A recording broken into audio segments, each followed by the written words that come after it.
Welcome to our program on Kardec Radio. And now, here's our host, Dr. Vanessa Anceloni. Welcome, dear listener, to Kardec Radio. Today, the show is about two novels about the afterlife.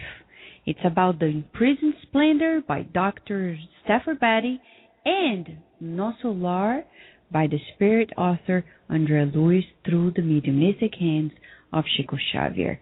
Can you believe it? The scholar on religious studies, Dr. Stafford Batty, is here with us to tell us much about a beautiful parallel or many parallels and similarities between his novel and the ones written by André Luiz. So beautiful. It teaches us about the universality of the spirit teachings, and that's why we're here. Before we get to the fact of the matter, we'd like to share with you that Kardec Radio can be listened from any computer or from your smartphone or from your tablet. It can be listened from any of this directly through kardecradio.com or blogtalkradio/Kardec Radio, or you can also listen to us at iTunes. Can you believe it? Yes, it is true, and it's all free of charge. You can listen to Kardec Radio's programs on demand, live, and now we have programs that are happening also on Thursdays at the Spirit Side of Baltimore. Not only there, but also the Spirit Side of Virginia. But before we get to the fact of the matter, we'd like to share with you that we're still up and running about the I Honor My Parents campaign, and we have a beautiful program being put together for next month. It's about obesity in children. Solutions. We only bring solutions here, and we're going to be honored to have here in the show our dear Vicky Marcus. She is a great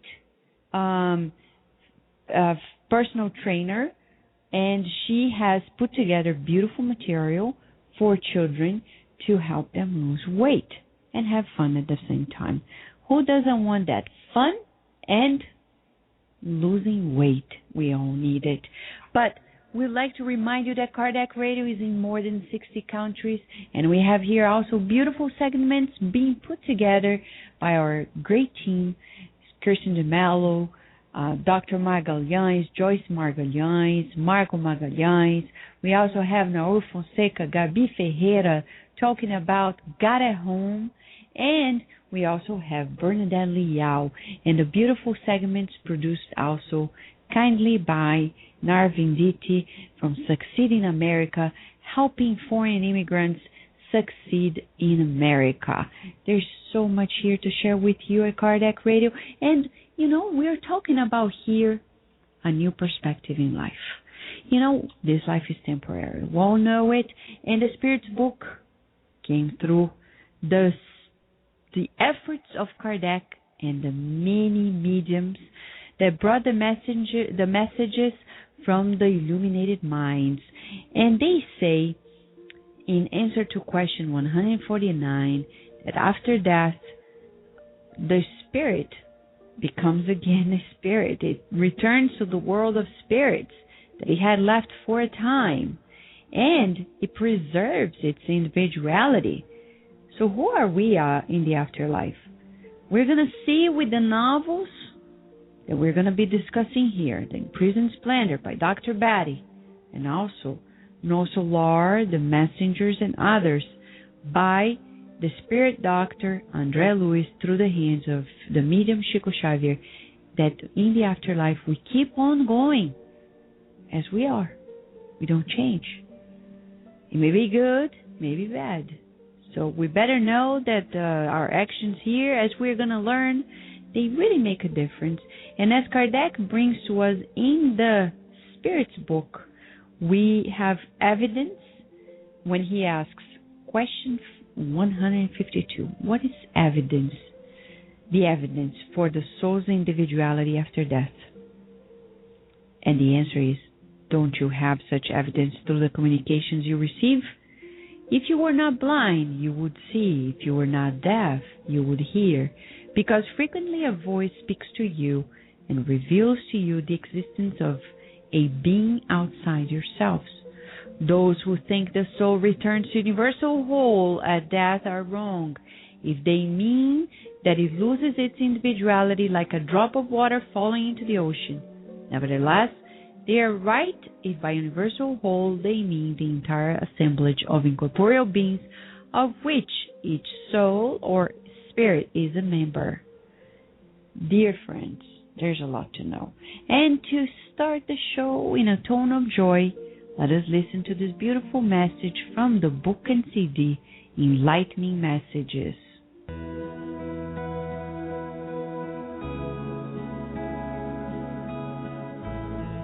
Joy. Joy is the song of the hours when God caresses your passage through the world. Everywhere flowers bloom as smiles of nature, and the wind combs the field's hair with resting music. The water from the fountain is liquefied care in earth's heart, and the small golden grain of sand is a message of joy from the ground. Do not allow, therefore, that your difficulty transforms itself into numbing sadness for others. Even if everything appears to conspire against the happiness that you await, lift your eyes to the smiling face of life that envelops you, and bolster joy wherever you go. Bless and serve always, even among tears. The rose, although subjugated by thorns, still offers its perfume, and sunrise awaits generously for the night to finish in order to renew itself. Daily, in a party of love and light.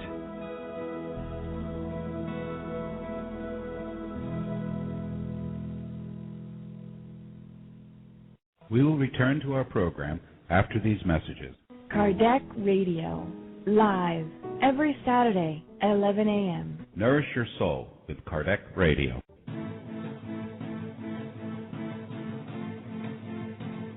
The International Spiritist Council is organizing and promoting the 7th World Spiritist Congress, which will be held in Havana, Cuba on March 23rd through the 25th of 2013. The Congress theme will be Charity and Spiritual Education in Building a World of Peace. 150 years of the Gospel according to Spiritism. For more information, please visit www.7cem.org. Nourish your soul with Kardec Radio.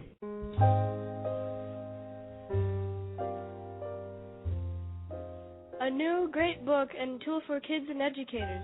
The children's book, Our Father by the Spirit May, psychographed by Chico Xavier, is available for purchase at www.edisayofamerica.com. Buy your copy today. And now we return to our program. Dear listener, we are here with Dr. Stafford Batty, and we are so honored by his presence. Thank you so much, Dr. Batty, for being with us. Oh, I'm happy to be here. I believe in what you do. All right, and we do too. I was, truly impressed about the works that you and Michael team have been doing, because it really gives us, it's about the universality of the teachings, as we say, right? It really is, because we're not coming at it, from a spiritist background, but what we're discovering through our research is completely consistent with what Spiritism has been teaching for 150 years.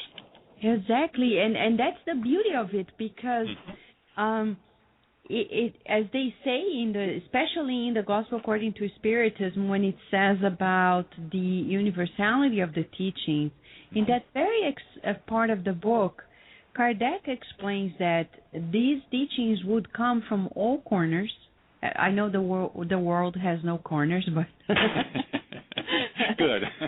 So, figuratively speaking, he says it's guaranteed that these teachings really are coming from all different walks of life and coming from the sciences, the studies, and in your case, as you are a scholar in religious studies, It's fascinating to have your contribution. And today we're dedicating mostly to getting to know more about your novel, The Imprisoned Splendor, and getting some similarities that happen between that novel and No Solar by the Spirit André Luiz through Chico Xavier.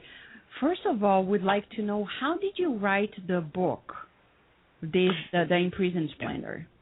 Well, I write my fiction to instruct. I'm a teacher through and through. And you can teach in a number of ways, and one of the ways to do it is to entertain while you do it. And the best way to teach while entertaining is to read a novel or even to write one. And therefore, I decided to write one. In addition, I just love to write, and I like to write artistically, and I'm not bad at it, so I thought I'd have a go at it and, put in all of the research that I possibly could.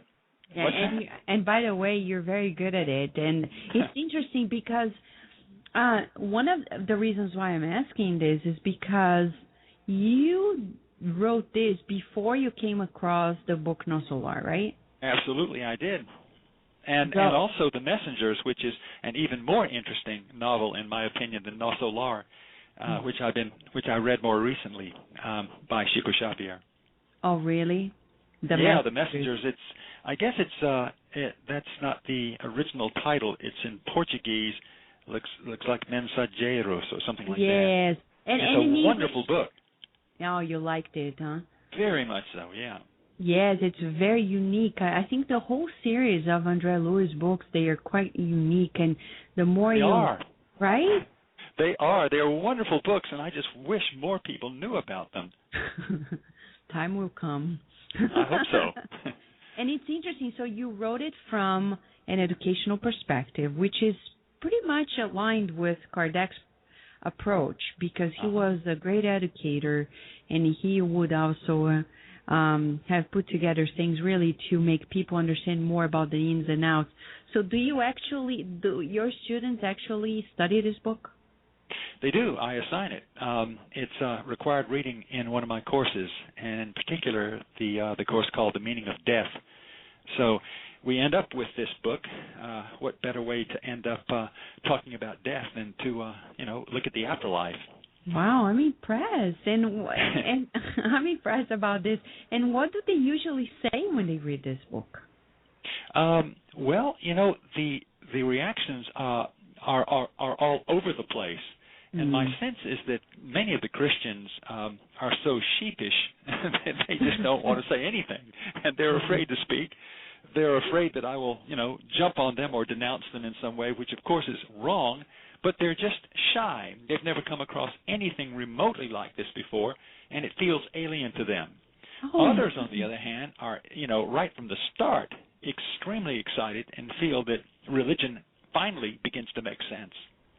So, you have every conceivable kind of reaction, and those are the two extremes. Oh, yeah, there's one other extreme reaction, and that's the reaction of the materialist in the class. And I always have a few of them, and they just think it's utter nonsense. They, they usually just can't abide reading it. They don't, and therefore they failed that part of the examination. But that's just the way it goes. I mean, there are always a few people like that. That's so interesting. By the way, I know it's a little off topic, but you were talking about the interaction with students nowadays.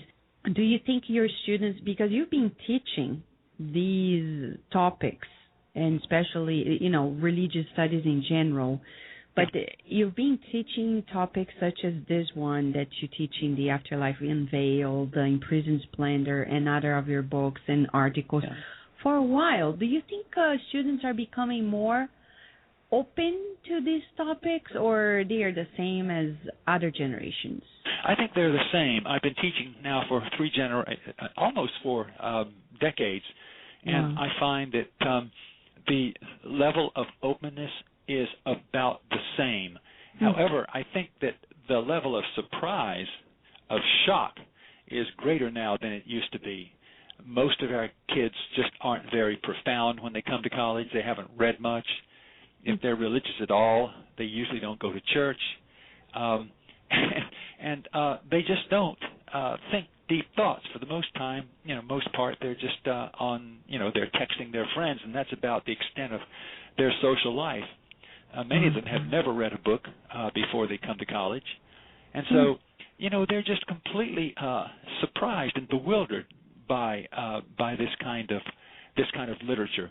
And it's one of the reasons why I use the literature in a senior level course. By the time they become seniors, they have had some education under their belt, and they begin to know how to think, and they begin to open their minds a little bit. So the response is I have certainly not had anybody throw eggs at me, and the administration hasn't forbidden me to teach the book, though I suspect that they'd like me to stop. So who knows what people are really thinking? It's hard to say. But in any case, the student evaluations do not reveal any kind of serious disenchantment or resentment in the least. That's so interesting. And it's quite interesting what you said about the observations about this new generation, because it presents a new challenge to us. Oh, yeah. Right? It's a very sad thing to see the superficiality in the communication that young people have with each other. There just isn't a whole lot going on there. Wow, that's amazing. So probably that's the reason why we need more of these books than Absolutely. ever. I couldn't agree more. Yeah, I agree. And I tell you, we are very blessed that we're talking about Andre Luiz as well. And I share with you and with the listeners as well that the International Spiritist Council, through its publisher, ADICEI, especially in the United States, ADICEI of America, they have been quite diligent in publishing the translations of the... They really have. They've done a great job, and they keep on pumping out more and more books all the time. Yeah, so I'm glad to see that happening. I am aware of that. As a matter of fact, I just earlier today checked the list on Amazon, and it's remarkable how many books by him have been translated. And the two I know well, that is to say, No Solar and The Messengers, are very well translated. Yes. I mean, it's quite professionally done, and I must say that Andre Luiz is quite an artistic writer himself. He's a fine writer. He has many, analogies that I find artistically, that I kind of envy. The creativity is really quite wonderful. I think you would also love the style of Emmanuel through Chico Xavier, especially through the novel Paul and Stephen that is celebrating 70 years this year. And what's the name of the novel again? Paul and Stephen. It's about the St. Paul, and it's it's I would say it's really a masterpiece. The way he wrote it, it's about the accounts that we know, but but it adds more elements about these. It adds elements that, of course, in the Bible they couldn't possibly at the time describe what was happening in the other realm and the behind the scenes and the body language of these and the other. So you get so many elements, and it's a beautiful 20-chapter novel, the style of a novel, you know? Yeah. Yes, I will definitely order that book and take a look at it then. Yeah, I'll certainly be glad to send it to you, because I think I would really enjoy, once you read it, bringing you back here and hear your feedback about it, because coming from the fact that you are on religious studies, it really is amazing if you could bring to us your perspective on the book. Okay, well, just send it to me then. You bet. Yeah, and your book, the Imprisoned Splendor, what I think most fascinating of it all is the fact that it talks about events that really are happening nowadays and are happening, about plane crash and what happened. So I think it can be quite consoling to many people if they take from that perspective. So how about, Dr. Betty, if we give like a minute of a break, and when we come back, we would like to know more about what the book is about. That'll be great. I'll be here. We will return to our program after these messages. Kardec Radio, live, every Saturday at 11 a.m. Nourish your soul with Kardec Radio.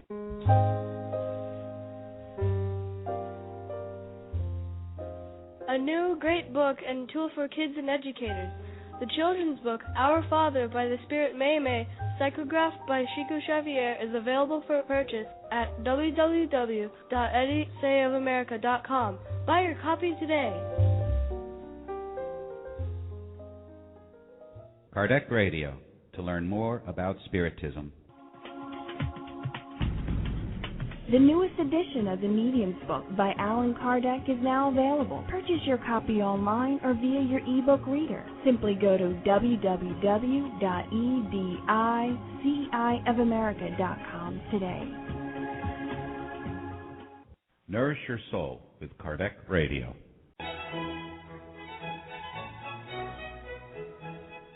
Spiritism for Everyone, the online study of the Spirit's Book and the Gospel according to Spiritism. Spiritism for Everyone meets every Wednesday evening and Saturday morning using the latest technology in web conferencing. You can join in from any computer in the comfort of your home or office, no matter where you are in the U.S. or the world.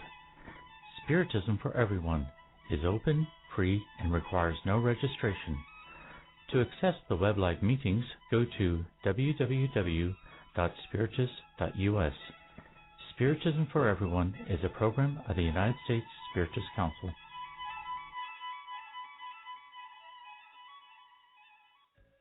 And now we return to our program. So we're here with Dr. Saffron Betty, and we are right now about to get to know more on the script, let's say this way. Could be a movie someday, right, Dr. Betty? Actually, I've just written one. Oh, really? And I'll be reading a few passages from that script in the next 45 minutes. All right. That's amazing. So can you tell the listener about the story of the book? I mean, what I'm going to do is to read a couple of pages from the first chapter just to set it up. As a matter of fact, it's about a page and a half. If you don't mind. Please, go ahead. I will just go ahead and do that, and it will get us into the ball game. You mentioned a plane crash, and that is indeed the way our materialist, atheistic hero dies. He's got a lot to learn about death, and his name is Kiran, and he's an Indian. He's from India. He's a philosophy professor, and he's at the top of let's put it this way, he is at the top of his game. He teaches at Berkeley. He's about to become the head of the Academy of Philosophy, and he is a person who is full of himself and is very sure that he's got things figured out well. So that's the kind of guy we're going to place in this plane crash, and so here it goes. His name is Kiran. Okay. Kiran looked wildly around one last time. He knows the plane is about to crash. He's about 5 minutes away from death. All these Hindus, Muslims, and Sikhs united in one simple thought: a stupendous superstition guaranteed to deliver them safely into the presence of God or a better next life. This is the pilot speaking. Kiran jumped in his seat. Prepare for a possible crash landing. Lower your head behind the seat in front of you, and God be with you. In 3 languages, the pilot spoke these absurd words. 250 bodies crouched down. There was the sound of rustling, then some whimpering, but mostly an astonishing quiet. Now Kiran saw himself from a new angle. Systematically, he had pumped all spiritual convictions out of himself. His soul was like the vacuum inside a light bulb or a TV tube, and the materialism and worldliness that had vitrified around him were like the shell, the glass of the tube. He realized he hated what he'd become, even as he knew there was no turning back. He reached for his briefcase, opened it, ripped off a cover of a hardback book on temple architecture, and scribbled on the inside with a quivering hand, Lisa, that's his wife, thinking of you and kids. Will in 3rd drawer on left. Munja for Ravi. Munja, yes, so sorry. Love, K. He closed the briefcase full of notes, books, undeveloped film, and the hardback book cover. The steeply tilted plane hit the clouds and vibrated as if it would disintegrate before it hit the ground. People whimpered, prayed, but mostly there was just quiet. Suddenly, as the plane lurched, Kieran glimpsed a gray landscape out the window. He unbuckled his seatbelt, reared up, and leaned over. A perverse commitment to realism, a lifelong habit, compelled him to see what death looked like as it zoomed toward him. It looked like a millet field. He whipped himself back against his seat and tried to dissolve in it. He couldn't find one end of his seatbelt. What did it matter? He made his body rigid, as if bracing himself against impact, and squeezed his eyes shut. He waited for that precise moment, that millisecond between consciousness and oblivion. The words, "Oh, God," rushed at him, pleading and begging and screaming, but he cut them off. In their place, he substituted a memory of Ravi as he kicked the winning goal in the last seconds of a child's soccer game in California. On Ravi's face, there had been a smile that lit up the universe. It was the happiest moment that father and son had ever known together. Now Kieran clung to that smile. With a violent, flashing, pulverizing crash, the void closed round. So that's the death scene. And I'll pause for a moment. Okay.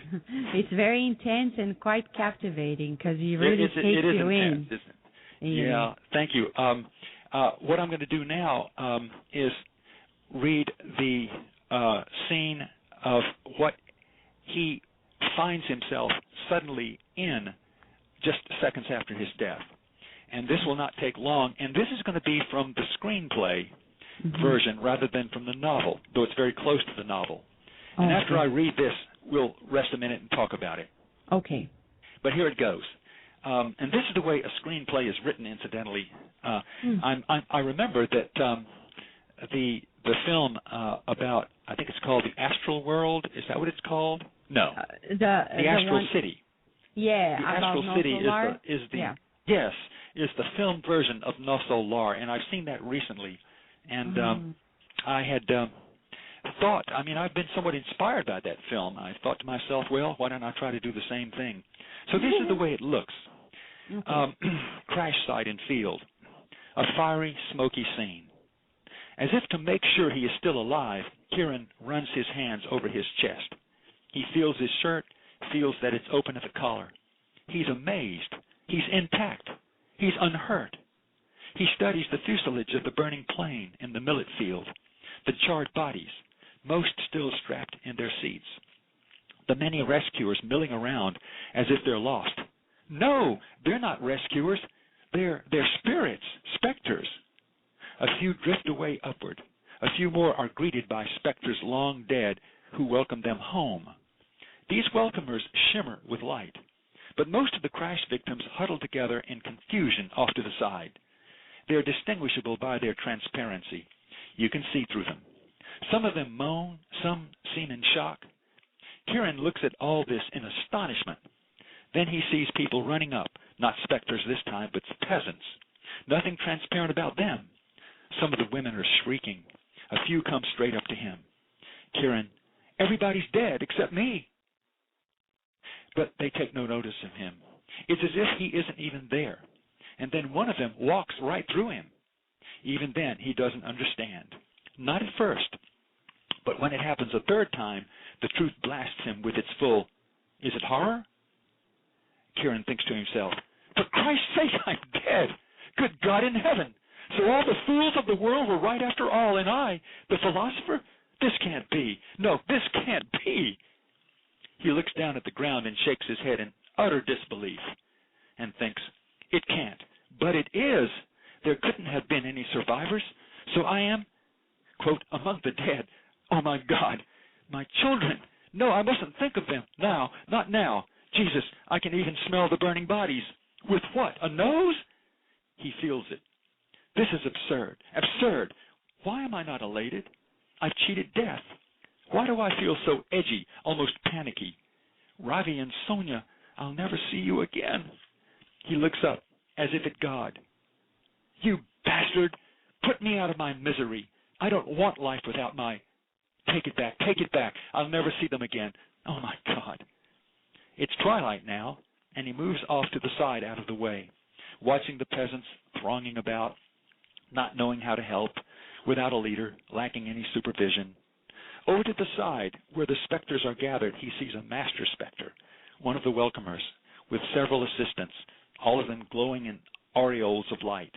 They organize the mob of newly dead. The master speaker says, "Residents of India only, residents only, come toward me, come, come. The rest of you wait. We'll be coming for you soon. Be patient." The master raises and waves his hands with urgency. The newly dead scramble toward him. He says, "Come together here. Come together. Don't worry about religion. We'll sort you out once we get there." The golden arms of the master specter extend outward and encircle the cluster in a globe of expanding light. Like a flying saucer lifting off from the ground, the specters rise as a single ensemble, slowly at first, then faster and faster, until they disappear into the twilight at unbelievable speed. By now, there are only a few specters remaining, and they stand about in isolation. Then a specter walks up to Kieran. It's the fat American, and we have met him earlier, didn't mention him. Kieran, "Are you as shocked as I am?" Fat American, "You damn right I am. How the hell did we survive? Did you see those ghosts over there? We could have been one of them." Kieran says, "What? Survived? You don't know? You don't know you're dead? You think?"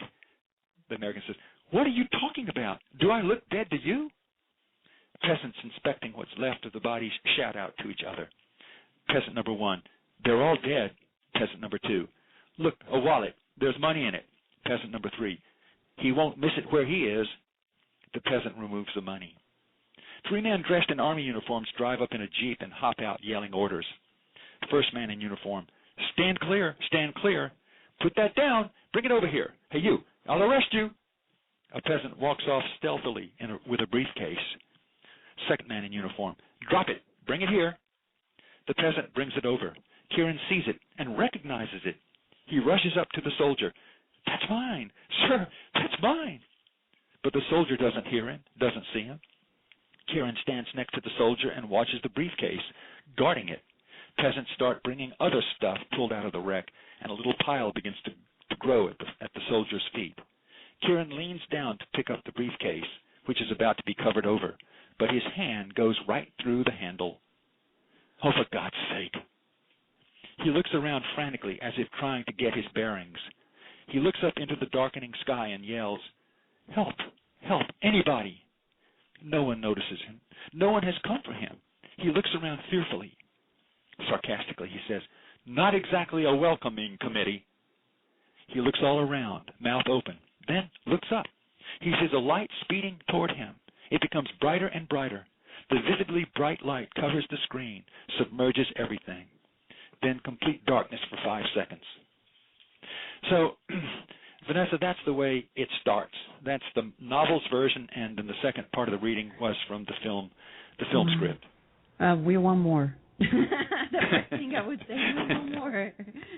It really takes you in, and I think for your students, it must be very easy for them to go through the pages, and it's very intriguing, like how things unfold. And as you said, here we can already see merging quite well the parallels between the descriptions we've seen with André Luiz in No Solar or Astro City and the Imprisoned Splendor. You can see it quite well. But yeah, the first, right? as a matter of fact, I was going to read just a few, much less, from The Messengers, and then just relate it to my own novel. But I think I'll do that in a moment. Anytime you want me to, though. But there may be more that you want to bring out. I don't know.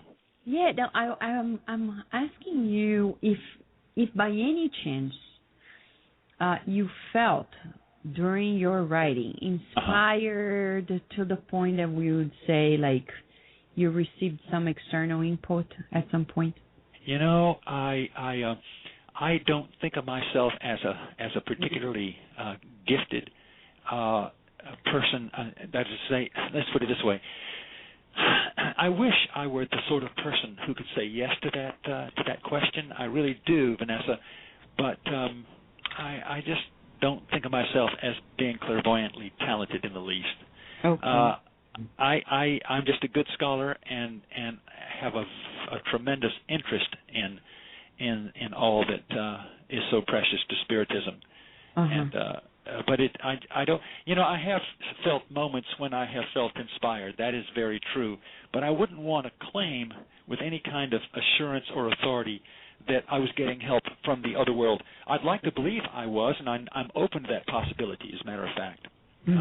It may well be that I was. Well, I don't think, because why am I asking this? Because, of course, when we announced at Kardec Radio that this show was coming up, some people already sent emails and they wanted to know whether or not you felt inspired. And others, discussed also with us, like, because some people, even in Spiritism, they tend to be sometimes so biased that they feel like it's valid as long as it's mediumistic. Right. And I like that. I think that's very true, and those are the very that's the research that I do. I study books that have been written through mediums by spirits, and if I sound like I understand what spirits do and what they think and how they look at the world, that's because I have studied them with such great care over so many years. So I think that I have correctly represented their worldview and their experience. Yes. But I don't claim to be anything other than a scholar and also a creative writer. I'm a pretty good creative writer, but I don't want to claim that I'm a clairvoyant.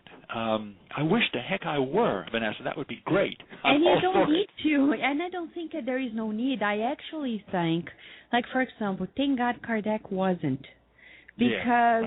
it shows to us that the valid point is the use of reasoning. And what I see you doing here, you are making your reasoning and your creativity and your knowledge available to manifest what you got from all the information, like bringing it all together in this format that may be very well a real case out there. You never know. Right. You put that very well, and you understand me perfectly, and I appreciate that.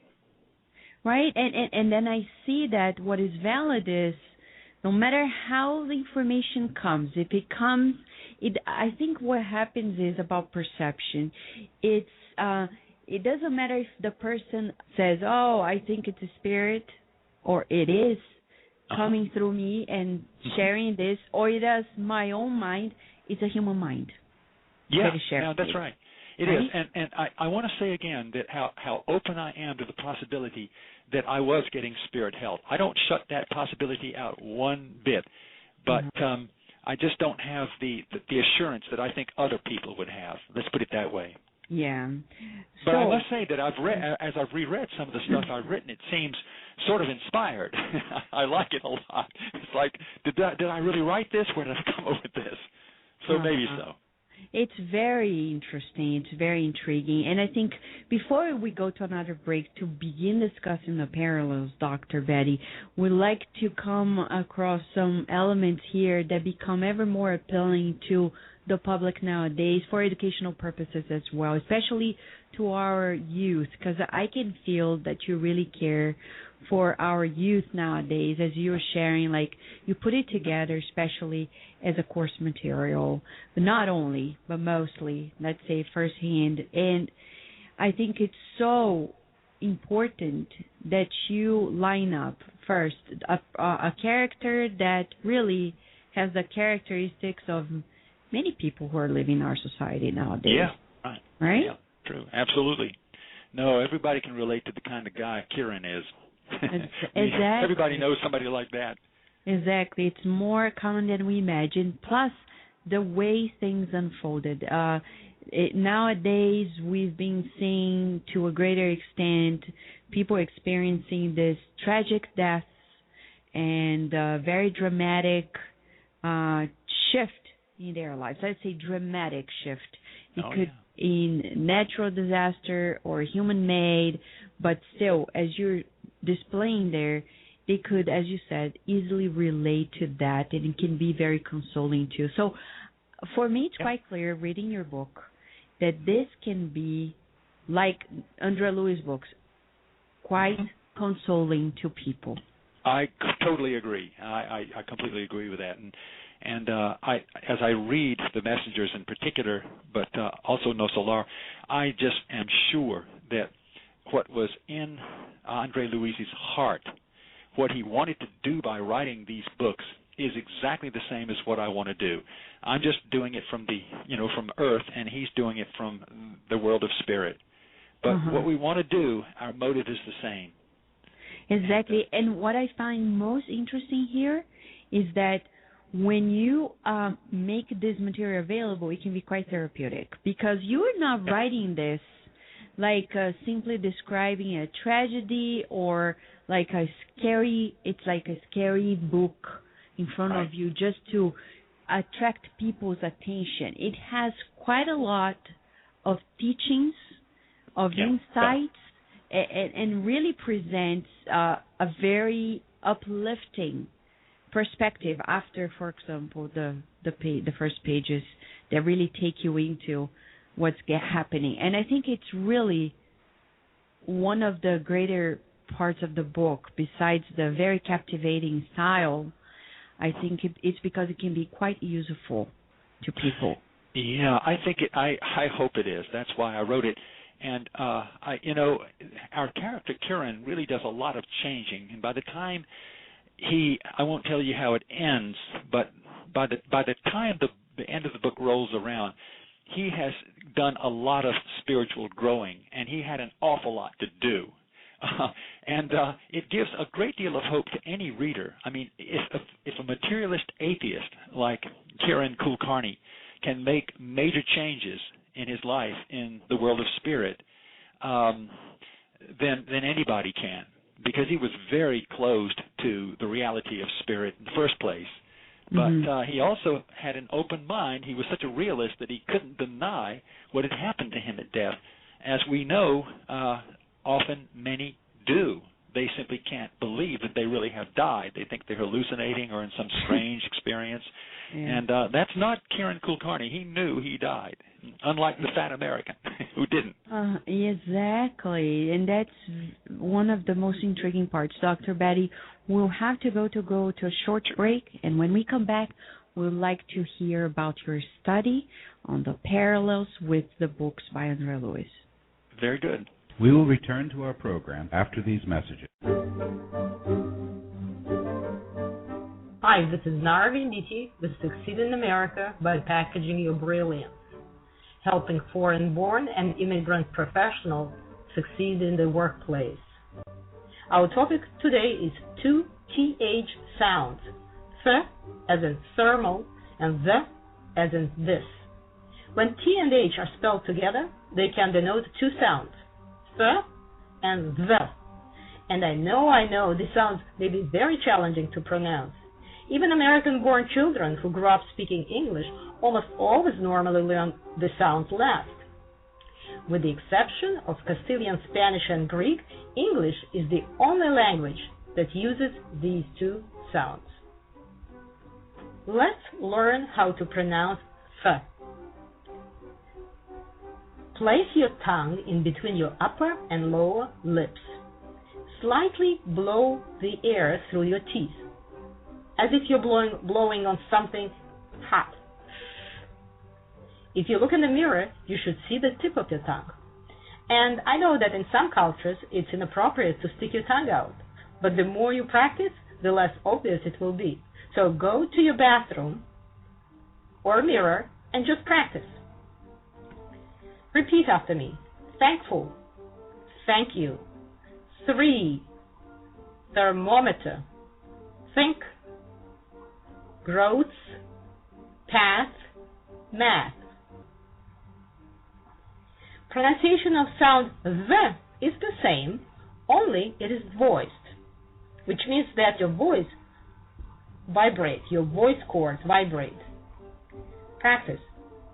The, this, these, those, together, there, thanks, think, throw, Here is a very useful tip for you. If you put your finger or two on the throat when pronouncing voiced sound the, for example, the, this, that, them, they, you will feel vibration. When you do that for the unvoiced sound, th, as in think, throat, the throat does not vibrate. To make practicing this sound fun, use tongue twisters. 13 thieves bathe 3 times on Thursday. The thick thistles thrive through the thunderstorm last Thursday. Repeat after me. The thick thistles thrive through the thunderstorm last Thursday. This is Narvin Didi with Succeed in America by Packaging Your Brilliance, helping foreign-born and immigrant professionals succeed in the workplace. And if you have any questions, please email me at Nara, N-A-R-A, at succeedinamerica.com, S-U-C-C-E-E-D, in America.com. And thank you again for listening. Nourish Your Soul with Kardec Radio.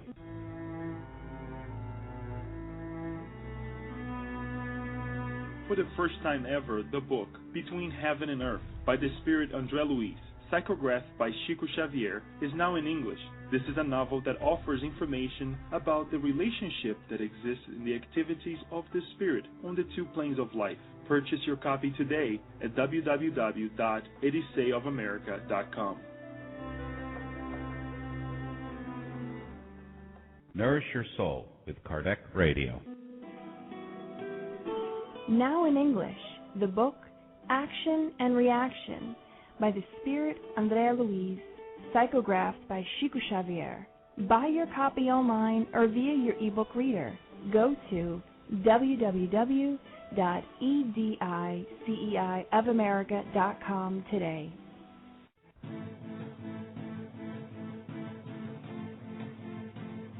The International Spiritist Council is organizing and promoting the 7th World Spiritist Congress, which will be held in Havana, Cuba on March 23rd through the 25th of 2013. The Congress theme will be Charity and Spiritual Education in Building a World of Peace. 150 years of the Gospel according to Spiritism. For more information, please visit www.7cem.org.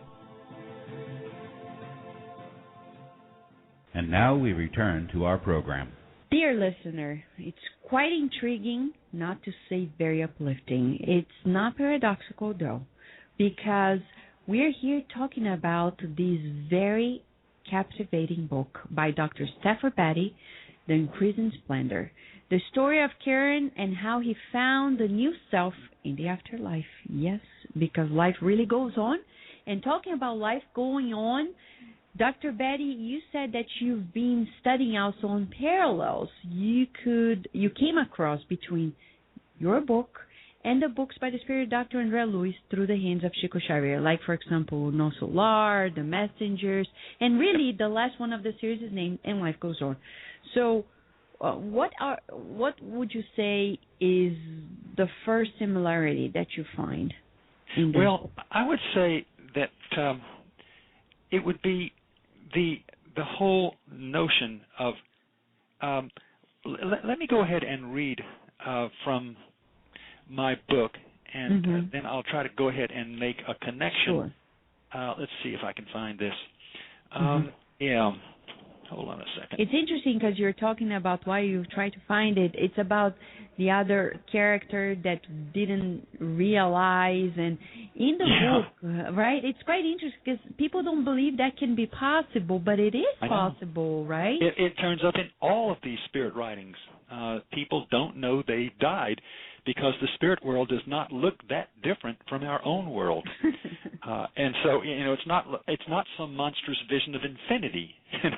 It really has the same shapes and the same contours and pretty much the same look about it that our world does. Now, once we move on beyond the level of No Solar into the higher spheres, then things change rather radically. But where most of us end up immediately after death, as long as we can avoid, the Shadowlands and Umbral, and hopefully we will, we're going to end up in a place that looks rather like what we're used to, though in a more sort of purified, refined way. And so, let me. Does that address what you said? Yes, it did. Yes, it did. Yes. Good. Let me go ahead and read to you just a paragraph towards the end of my book, and then I'll try to link it up with what I find in Andre's books. Kieran Kulkarni saw himself as he was. He was an immortal being reflecting the very light and substance of his maker, and a petty, nasty ego as ugly as an oysterfish, both at once. He saw that all his earthly accomplishments had been a sideshow, an irrelevancy, a distraction from what mattered most. He remembered something Jesus had said, "For what is a man profited if he shall gain the whole world and lose his own soul?" On earth he had learned to love his children, but only as a reflex of his self-love. Except for them, he hadn't given anyone much worth having, not wisdom to his students or readers, not love to Shalini or Lisa, not close friendship to his colleagues or admirers. He had been masterful at maneuvering people around to do his wishes, but stopping to consider what might be good for them was an alien notion. Aside from his charities, his benevolence toward the lower castes, and his legendary study habits chiseled out of dogged ambition, his life on earth had been largely a failure. He had been a cool customer, a rather chilly, detached intellectual who felt affection only for his children. No wonder he couldn't love the light, the universal splendor that pervaded all Eidos. Eidos is the name of this realm. He had never learned to love the imprisoned splendor within every self. He was a big brain with a little heart. And so he comes to understand this about himself. And I think the vision of us as an individualized expression of, you might say, divine splendor is exactly what Andre Luis is saying in all of his writings. Mm-hmm. We, in our core, at the heart's deepest point, at ground zero of our being, have this divine seed within us, and it needs to grow. And the reason that we're placed on Earth is to do that growing by being challenged constantly. As Andre Luis says, we have, you might say, we are challenged by living in the dense atmosphere of Earth more radically than we are living in Nosolar or Eidos or in the world over there. So it's a precious opportunity to have this Earth body and to work through it as best we can. And so that's one of the things that comes through my book, and it comes through everywhere in Xavier's books. But there I think you would agree. Eh? Yes, I agree with you, and I think the bottom line of it all is about the inner essence, really. Yes. Yep. And I think it gives us an opportunity to reframe life on the earth as a temporary passage that we need not to take for granted. Because, absolutely. Right? Yeah. Absolutely. I call, my word for God is the universal splendor, and my word for the self is the imprisoned splendor. Oh. But the word splendor suggests that there is this linkage between God's essence and our own essence. And I don't mean to say that we are God, but I just mean to say that there is something divine, there's a divine spark within us, and it's very close to the heart and even to the being of God. I don't want to overdo that, but I think that there's something to that, and I'm sure that that's what Xavier's position is from reading him. Exactly, and I think you're so right, because when Kardec asked the illuminated spirits, they say, spirit's like a spark. Yep, like a spark he does of use light. that analogy. Exactly, so you're so right. But there are so many other circumstances also in your book that come in true parallel that I saw, for example, in regards to suicide, for example. Oh, yeah. Right? That's right, absolutely. A word about suicide. Let's see where let's see, I thought I made a note about suicide someplace. I can't find it right here. But, the lead character, the lead woman in this book is a suicide. And it is,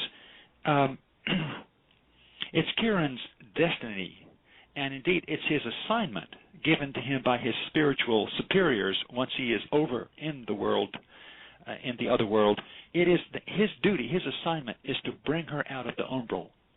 And that is the focus of much of the second half of the book, how he goes about doing that and the difficulty with which that he encounters in his efforts. I mean, not only does he have to change himself, but he has to, in the process of changing himself, he has to learn to love her enough to put himself out to the max, to bring her out of that hideous state that she's landed in through her suicide. And incidentally, she killed herself over him when he rejected her when they were graduate students many years before. So there's a natural connection between them. There's a bond, but there's also in her a kind of a love-hate bond. And in the meantime, he's moved well beyond that experience, but now has to be brought back to it. And that's his assignment, is to bring her out. And that's one of the things I find quite fascinating, because it shows to the reader one of the spiritual laws of life, the responsibility, personal responsibility. You cannot simply live your life indulging yourself and caring less for the feelings of others.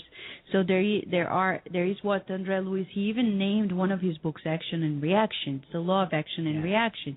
You cannot simply go by life based on your whims and fulfilling your own will, because if you do that way, you're going to hurt people and you're going to be responsible for the people you've hurt. And later on you have to be accountable for it. And the beauty also that I found in the description about that of that case of suicide is that there is hope for people who committed suicide. Because absolutely, and right? Oh yes, there is. I mean, it's a big mistake to make, but it's not an eternally fatal mistake by any means. And with help, and with all of the activity of what some accounts call missionary spirits, suicides can be healed. And Kieran, he functions in this novel as a healer. So not only is he healed by those who love him and help him, but he becomes a healer in his own right. If I got one message of the utmost importance from the writings of Kardec, and in particular from the writings of Xavier, it's the importance of service, of anonymous service, a service without any expectation of being rewarded or even understood. And I find that incredibly inspiring. And I when I teach this book, I really drill. I try to ram home that topic, because the notion of service to the average 19-year-old is utterly foreign. They've never thought of themselves as a servant. They're just little egos who are out there for pleasure, and they have no idea that service, and service alone, in the last analysis, is what's going to bring them joy and help them to truly grow. I want to read a passage from the Messengers on page 20. This is from the Anacito chapter. The instructor, right? Yeah, right. A mysterious joy overwhelmed me completely, and a sublime hope illuminated my sentiments. Narcissa had aroused in me an ardent desire to work on behalf of others, and it now seemed to fill the empty vessel of my heart. Yes, I would work. I would come to know the satisfaction of working anonymously for the happiness of others, and would seek the wondrous light of fraternity by serving them. So what a beautiful thought. Another similar passage towards the end of the book on page 286. You take a look at that. I remembered Narcissa, dedicated sister of the unfortunate, who remained in Nossolar, almost never resting, like a prisoner of sacrifice, It seemed as though I could still hear her sisterly and affectionate voice. Andre, my friend, as far as possible, never neglect helping those who suffer. As you stand at the feet of your patients, don't forget that the best medicine is the renewal of hope. If you encounter the failed and hopeless, speak to them of the divine opportunity of the future. If someday you are hounded by devious and criminal spirits, don't offer them words of cursing. Encourage, edify, educate, and awaken without harming those who still sleep. God does wonders through deeds of goodwill. With no further hesitation, I got down to work. Wow. That's, as I've gotten older, has become more and more the focus of my life, is to serve. And that's a hard lesson for me to learn. It's every bit as hard for me to do that as it is for my character, Kieran. It doesn't come natural, but I think it's of the most crucial importance if there's going to be any serious soul growth.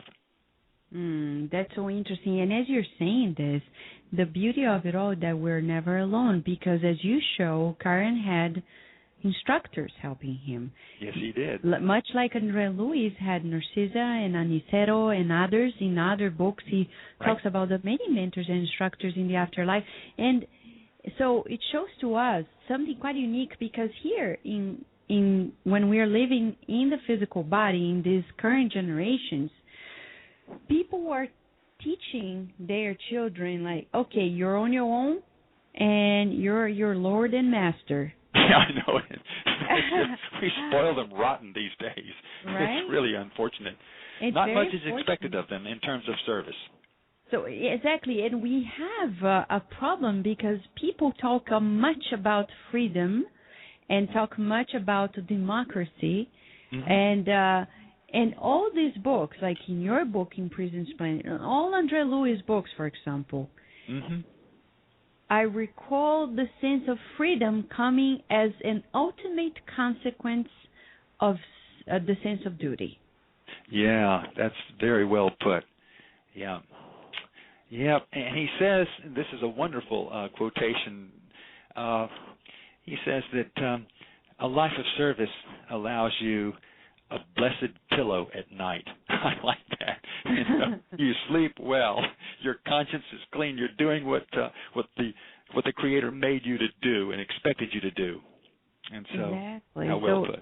Yeah, so it seems really that your book is inspiring.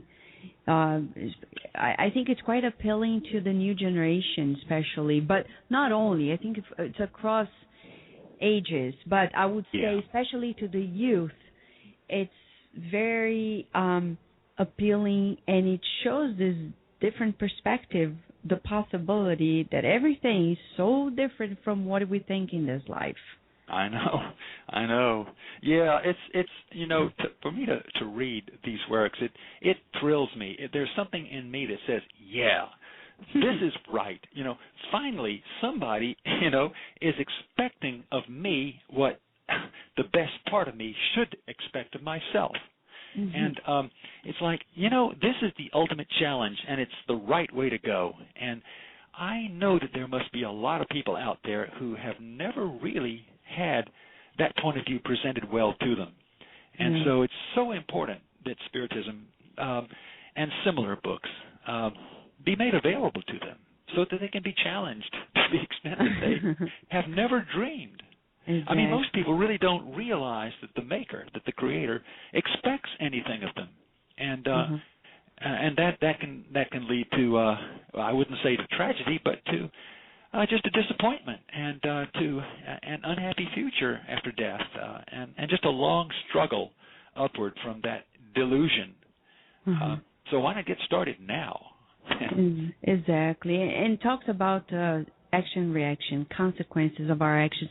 But another parallel that I find quite unique was because in Andre Luis' books he talks about the lower zones or what they say umbral.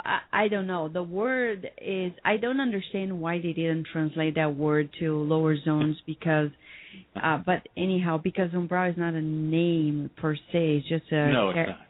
Right? But it's not. It actually has associations with darkness. Darkness. You go back and look at its etymology. you'll see where it comes from. The word umbrella also comes from the same root, and the umbrella can stop the sun from shining down upon your head. And so there's a link there. And so it's a very good choice of a word. I've never seen it in any of the spirit literature coming from other sources, but I like the word.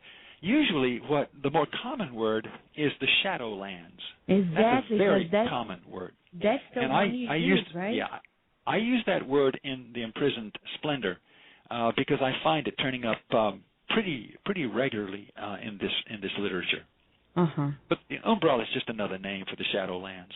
Exactly. But as you're a scholar, you made it easy to break it down to the public, the etymology of the word. But probably the ordinary reader would have a harder time, because I remember recently at the Spirit Side of Virginia when we were discussing passages of action and reaction and even other books. They were like, why umbrow? And I'm like, I explained because I know from the Portuguese what it means, but from the English it really, but I think as a spirit, what I would say, as Kardec puts Spiritism as a science in some way and form, any and every science has its jargon, its technical terms, and I would consider probably umbrow one of the technical terms that can be tapped across it languages. Sure is. I mean, that's not a word that people have in their everyday vocabulary. Most people don't even know that there's such a place anyway. So, yeah, it is pretty technical, but it's a good word, and we need a word like that. And we do, I think it's probably a better word than the Shadowlands, which can, that can mean too many other things. But I do in my book, the Afterlife Unveiled. This is a nonfiction book, by the way. It's a scholarly work, and it's a summation of the world of the afterlife as it comes to me from my studies, and I summarize that world in 44 statements towards the end of that book, and I've since gone ahead and ballooned it up to 50, and I call it the Nifty 50, 50 different statements that can be made about the afterlife. And I want to read to you one of those statements about the umbral, we might even call it hell, or we can call it the Shadowlands. Or purgatory for some. It's much worse than purgatory for many people, but you're right. Purgatory is a word that could be used to describe some of the experiences, however, in No Solar, because some of those experiences certainly are purgative and difficult and rather horrendous. But you're right. Purgatory does suggest something full of suffering and rather hellish. You might say hell with an ending. And so purgatory is not going to be a word that I would use of anything, because it's ambiguous and it covers too much territory. So this is the first statement that I make about the Shadowlands. In my other book, The Afterlife Unveiled, there are hellish regions in the astral and large populations that make their home there. What is sometimes referred to as the Shadowlands is a vast world of many conditions. The landscapes vary from sordid city neighborhoods to parched gray scrubland to dark, lifeless deserts. The vivid clarity of higher realms is missing. Instead, there is a dull overcast. Temporarily lost or confused or stubbornly unrepentant souls populate these regions. Disturbing noises and howls are sometimes mentioned. Francis Banks, communicating in 1965, gives us a horrifying picture of a Nazi leader, not Hitler, who committed suicide when Germany fell. The man, now remorseful and eager to pull himself out of his personal hell, quote, was a terrible and pathetic sight, end quote, with sores and scars and sightless eyes, all of which he imposed on his astral body by the power of his subconscious mind. Prayed for and nursed by compassionate spirit nuns, he finally found the strength to begin the very slow process of recovery. Now, it's interesting that I came up with this without ever having looked at No Solar. Oh, wow. And it's obviously so similar to what we see described in Xavier's books. But what you so the listener knows that they can get this nifty 50 slides at your website www.csub.edu/spetty. Yep, that's it. Right.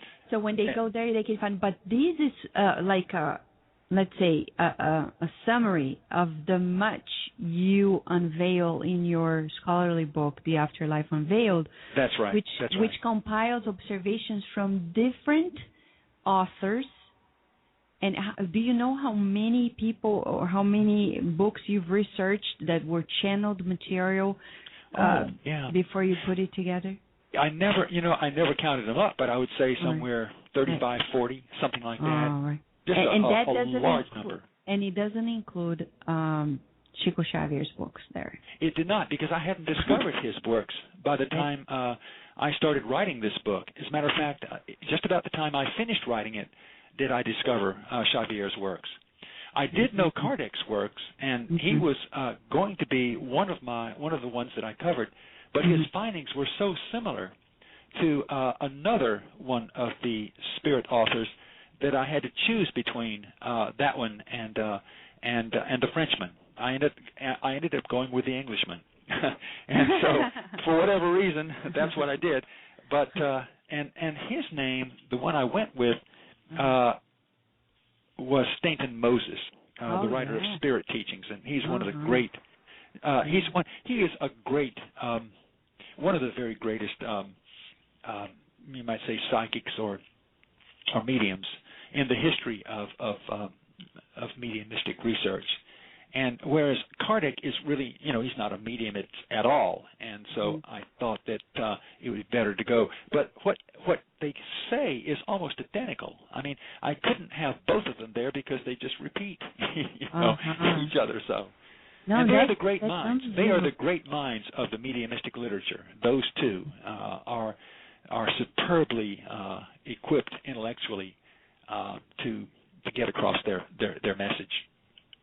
It's fascinating, and this is the beauty, as we were saying at the very beginning. It once again gives us this universality feeling to all these teachings. It's like no matter the time, the age, if people have talked to each other or not, the evidence is coming, the findings everywhere and elsewhere, to a greater extent now with technology. And it's the question remains, like, what do we do with it? Because people are like, you're going to dismiss it? Are you going to dismiss it? Would you dare to dismiss it? For how long? I know. I totally agree. Before I go, I want to read one other item from the Nifty 50. It's the second one. And you, again, keep in mind that I had not read anything that Xavier had said, and I could have come up with this without ever having read Kardec. And note how similar it is, and it answers the question that so many people put, well, where is heaven? Where is the afterworld? I don't know where it is, and that's a way of saying, well, I don't believe it because I can't find it. And this is, as you know, this is where it is. The afterworld begins at the Earth's surface and extends outward. Earth is the nucleus of the entire world system that the spirits describe.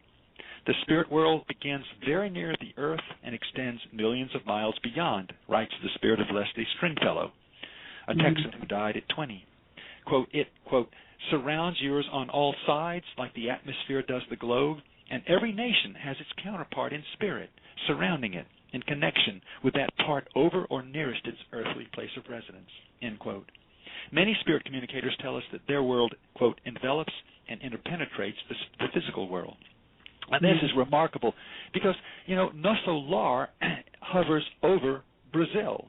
In fact, it hovers over Rio. Isn't that correct? And that's the impression that I get. Yes, you're right. And it is a place where Portuguese-speaking Brazilians go. And it's only one of, hundreds of worlds. It's and again, how in the world could anybody guess that? And yet that is a message that consistently comes through all these works. Mm-hmm. So, I was thrilled to discover, where No Solar was, and how consistent it was with all of the other various worlds that are close to the Earth, but are not. They don't share the same space. Mm. So, there are. My sense is that there are possibly several thousand of these worlds that await the very many different cultures of humans in the world to come. Mm-hmm. It's not just one place; it's many, many worlds, which So is Dr. exciting. It's very exciting. And talking about this is the ultimate topic, reincarnation. But we need to go for a last break. Okay, then we'll get to reincarnation. Exactly. All right. We will return to our program after these messages. Enjoy this new release. Reborn for Love, by the renowned Brazilian scientist and researcher on reincarnation, Dr. Hernani Andrade. This novel describes one of the most extraordinary and genuine cases of reincarnation ever studied by Dr. Andrade's Brazilian Institute of Psychobiophysics Research in Sao Paulo State. Order your copy now at roundtable.uk@gmail.com or at www.roundtablepublishing-uk.com.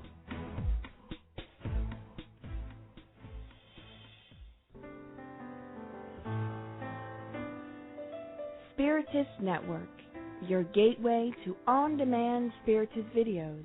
www.spiritistnetwork.com. Spread the word. Kardec Radio, to learn more about Spiritism.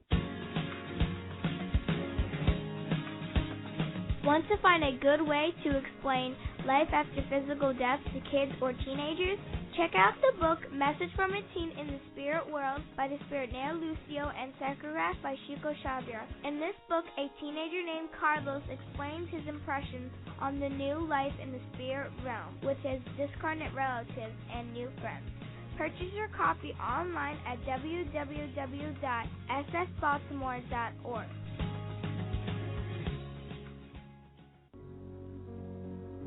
The Spiritist Magazine is a trimestral digital periodical that publishes the latest news on the Spiritist thought and the movement in the USA and worldwide. Subscribe now at www.spiritistmagazine.com.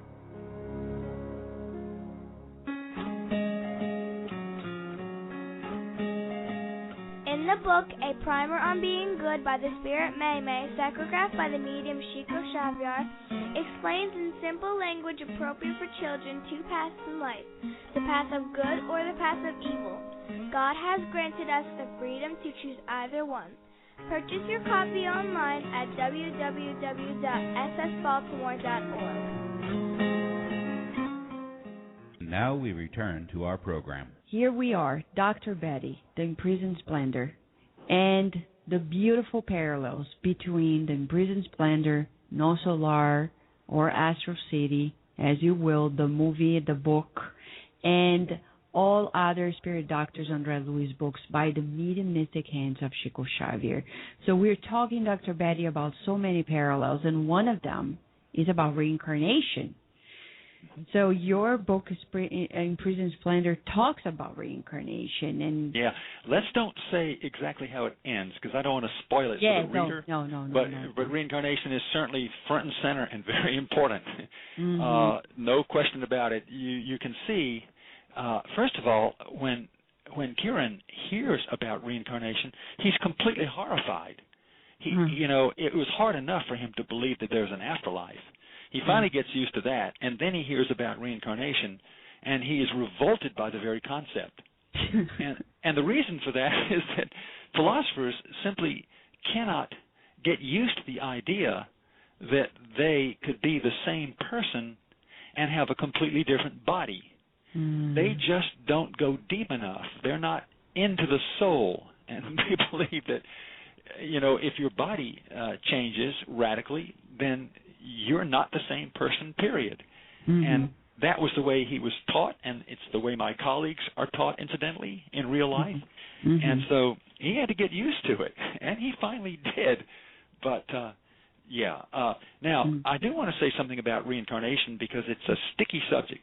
As you probably are aware, quite a few spiritualists, particularly in the heyday of spiritualism in the 19th century, were really turned off by reincarnation.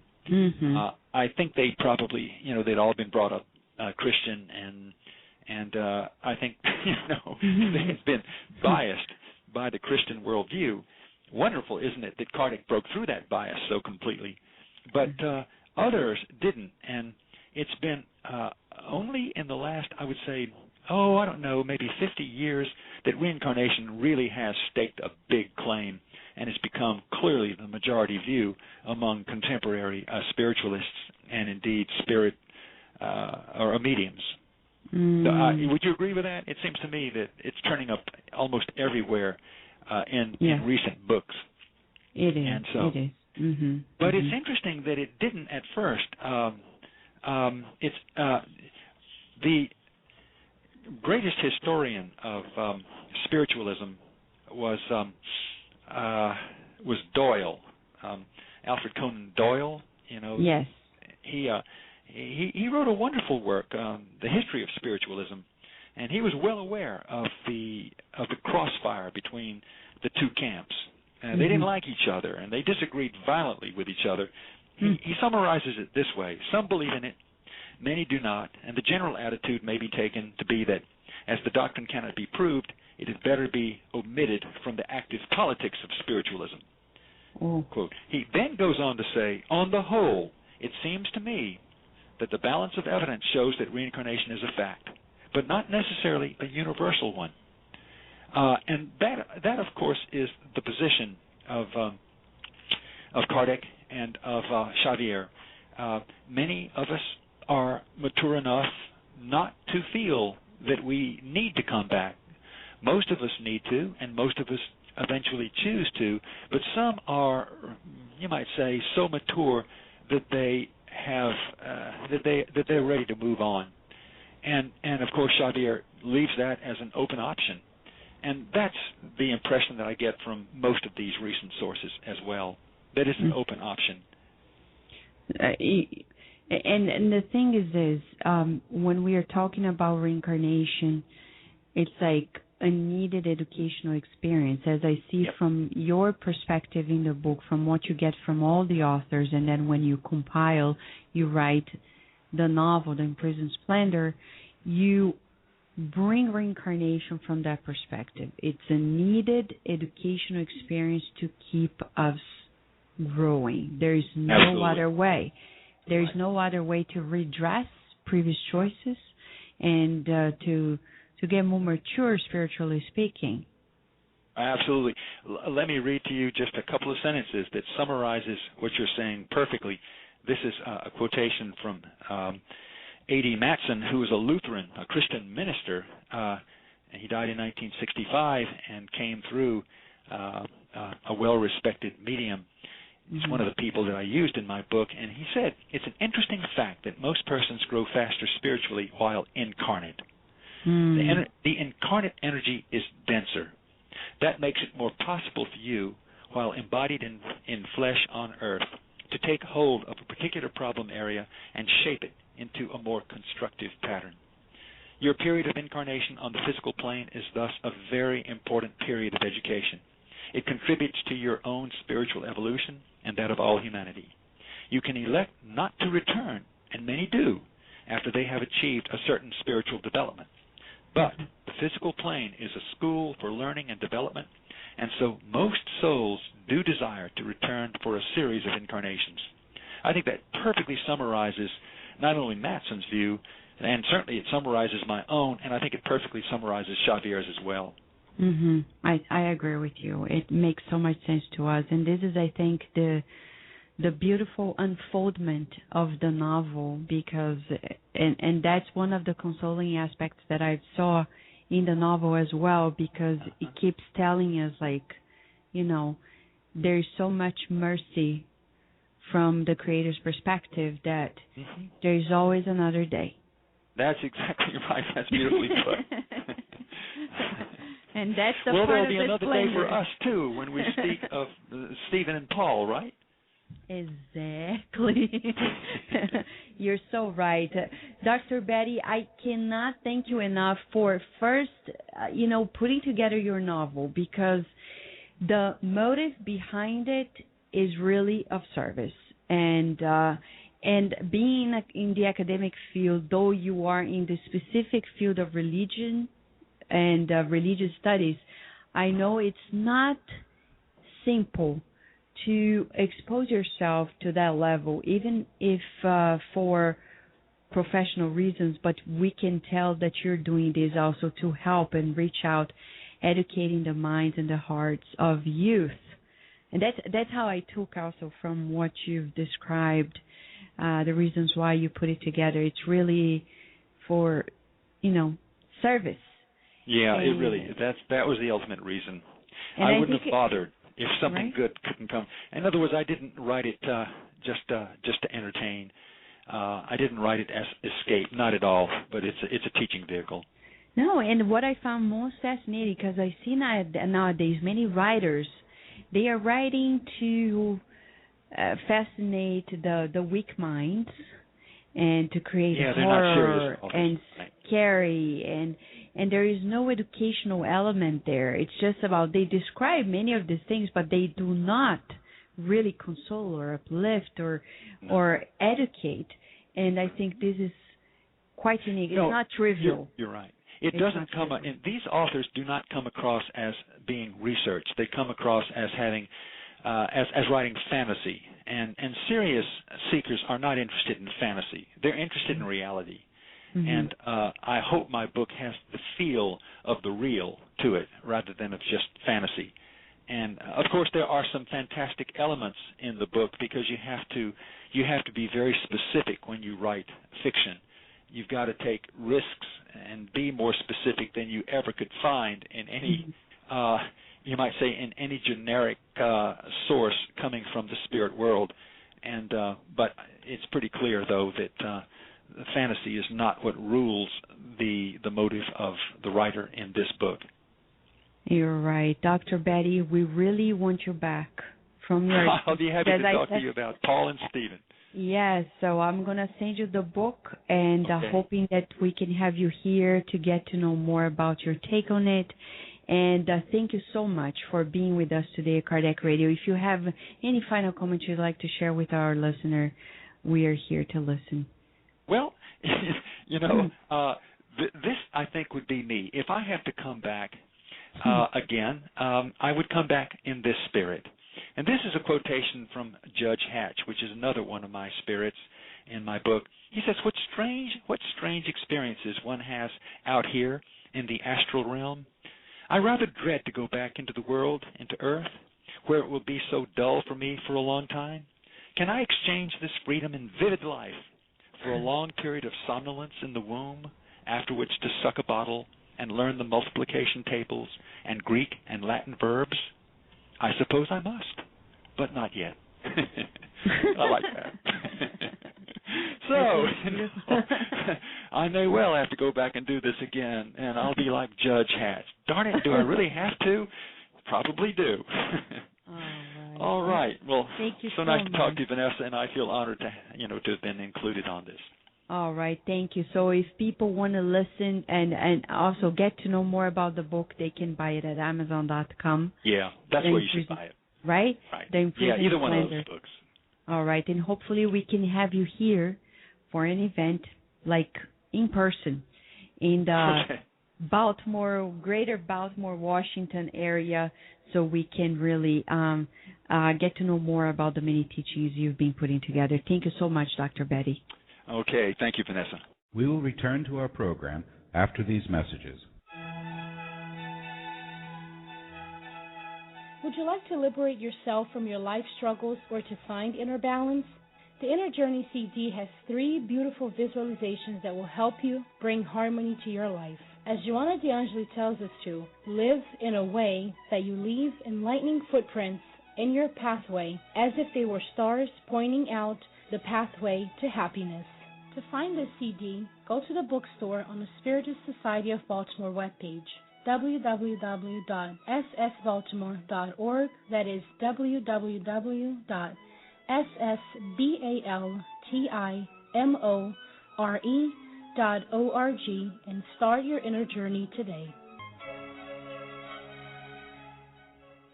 Nourish Your Soul with Kardec Radio.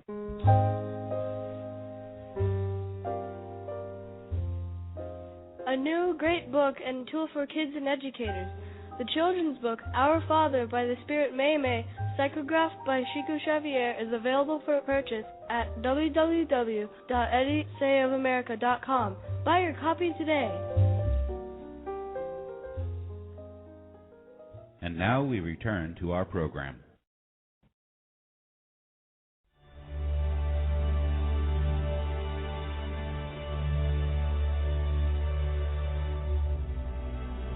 Welcome back, dear Kardec Radio listeners, to the Spiritist Moment.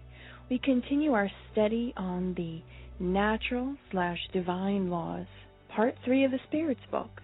Now we dive into Chapter 2, the Law of Worship, more specifically the part that's entitled The Purpose of Worship.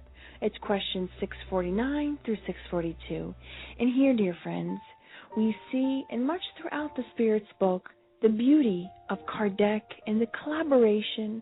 And as Leon Denis says, Kardec was the incarnation of good sense.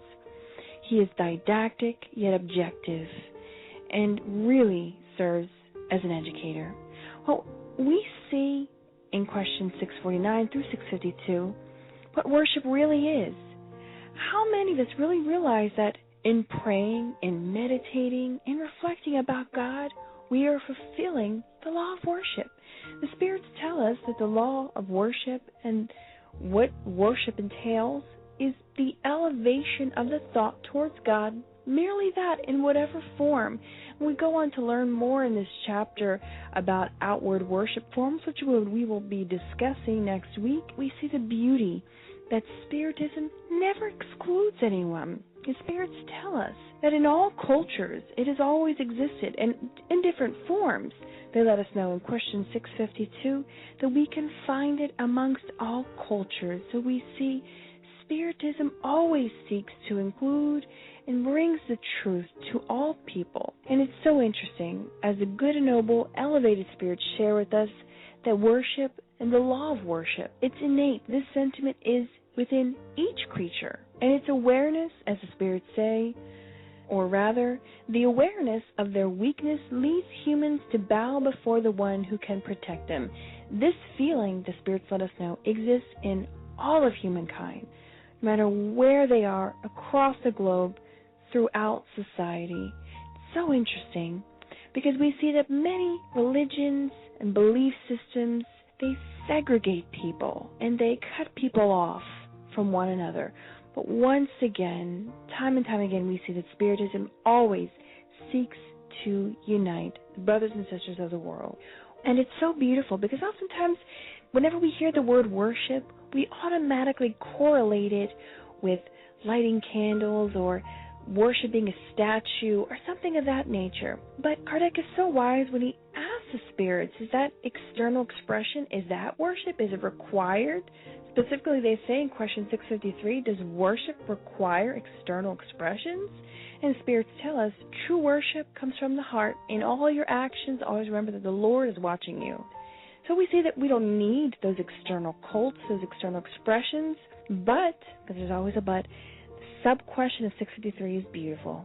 When Kardec asks, are outward worship forms useful nonetheless? And the spirits answer, yes, if they are not a vain pretense. So we see that even those external expressions of worship have their purpose in society, and the spirits tell us they set a good example.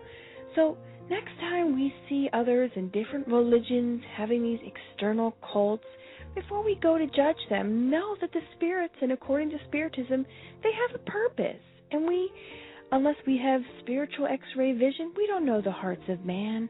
And Spiritism always teaches us that it is about the intention behind what we do, not the thing itself necessarily. And what is so interesting about question 653A, the rest of the answer the spirits tell us about outward worship forms. They say, yes, if they are not in vain, a vain pretense, that they're useful, but, and I quote, they are always useful for setting a good example. But those who practice such forms of worship only out of affectation and vanity, and whose conduct belies their appearance of piety, set a bad example rather than a good one, and they do more evil than they can imagine. So we see the responsibility we have, spiritist or non-spiritist. We all have responsibility for the things that we do in our lives. Let us reflect. Let us humble ourselves, and let us read and study more about these beautiful teachings of Spiritism and the law of worship and all the different divine/natural laws. Until next week, dear friends, we wish you many blessings and encourage you and urge you to go and study and read more. And as always, we wish you many blessings.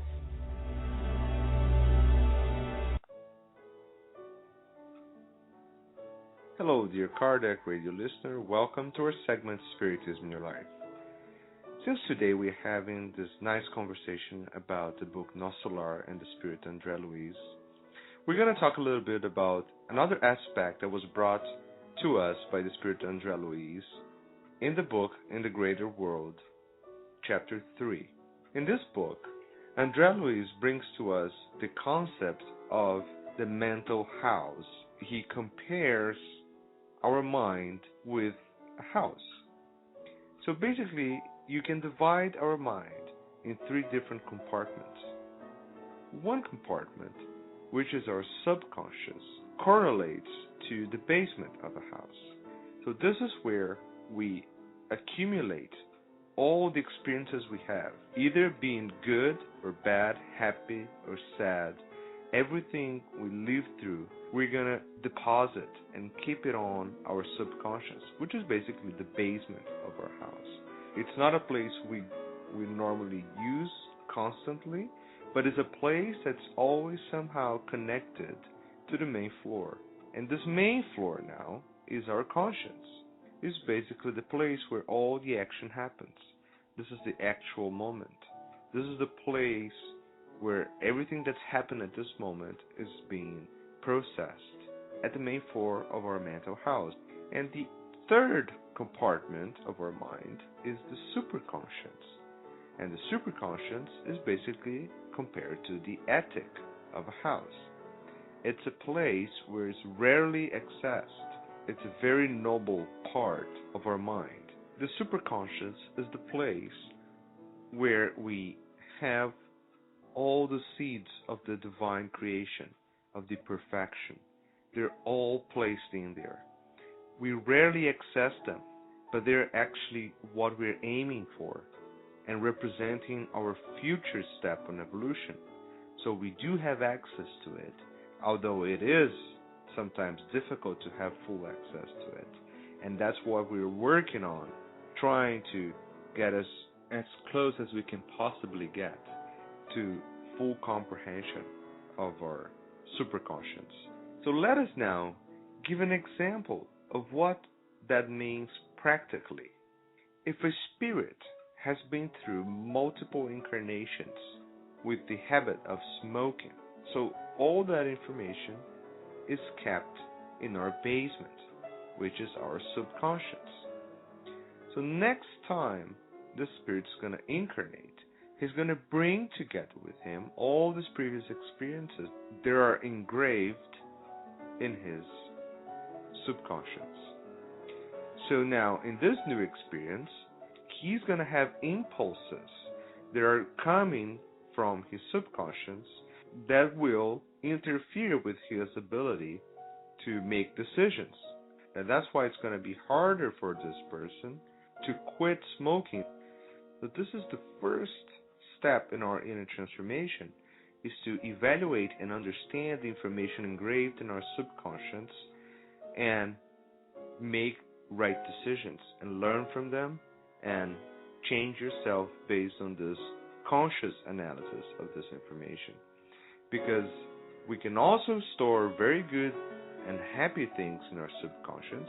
As another example, If a spirit has been playing the piano for multiple times over different incarnations, now all information again is stored in the subconscious and can influence your decisions, leading you to play the piano for another time. And then you're probably asking me by this time, how can we access our attic or our superconscious? In order to do that, we have to work on our prayer, meditation, educate ourselves, develop our self-love, our self-knowledge, and put all that in practice by changing our mental attitudes. We can get more access to these seeds of perfection stored in our superconscious. One of the major complications of inner transformations is that many people want to make our subconscious, especially the negative experiences stored in it, disappear, as if you want to completely get rid of everything you've done wrong in the past, exterminating your subconscious in order to evolve.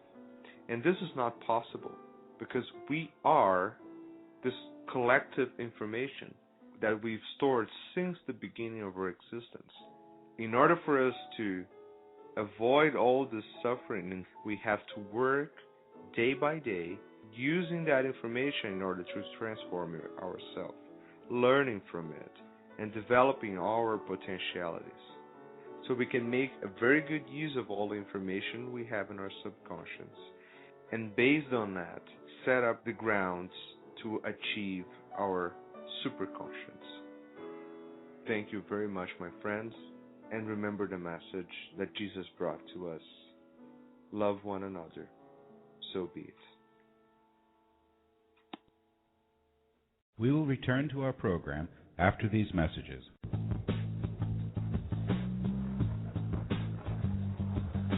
Do you find yourself with no time to stop and read or meditate about spiritism or spirituality? We have a great solution for you. The audio CD called Unfolding Our Spiritual Nature, Path of Harmony by Ra Tashira is an enlightening CD with a question and answer session as well. Feel the enrichment and purchase your copy today at www.ssbaltimore.org.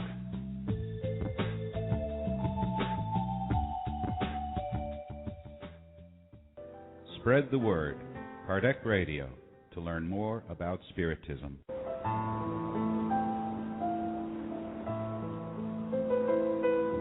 Learn more about indigo and crystal children with the book The New Generation, The Spiritist View on Indigo and Crystal Children by Devoto Franco with Vanessa Anzalone. Whether you're a parent or not, this book will enrich your mind.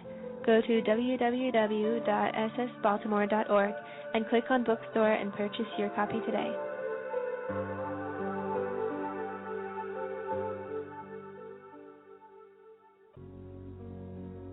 The Spiritist magazine is a trimestral, digital periodical that publishes the latest news on the Spiritist thought and the movement in the USA and worldwide.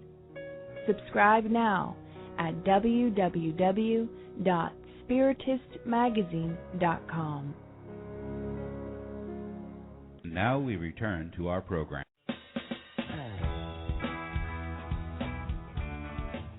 Welcome to our Youth Education in Spiritism with Kardec Radio.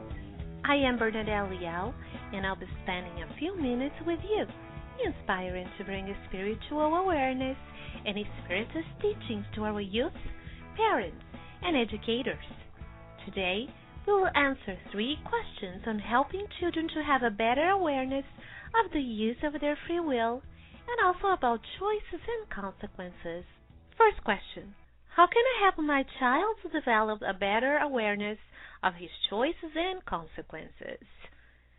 Since the moment children are born, they are thriving to be independent.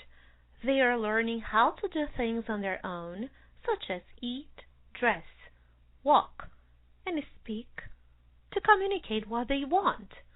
As they mature and develop intelligence, they begin to have their own thoughts and slowly start to make use of their free will.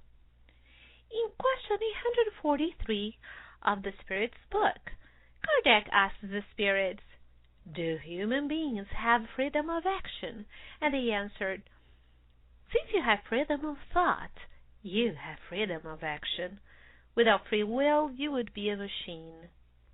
And he continues with question 144, explaining that we have free will from the moment we develop the will to act in a conscious and deliberate way.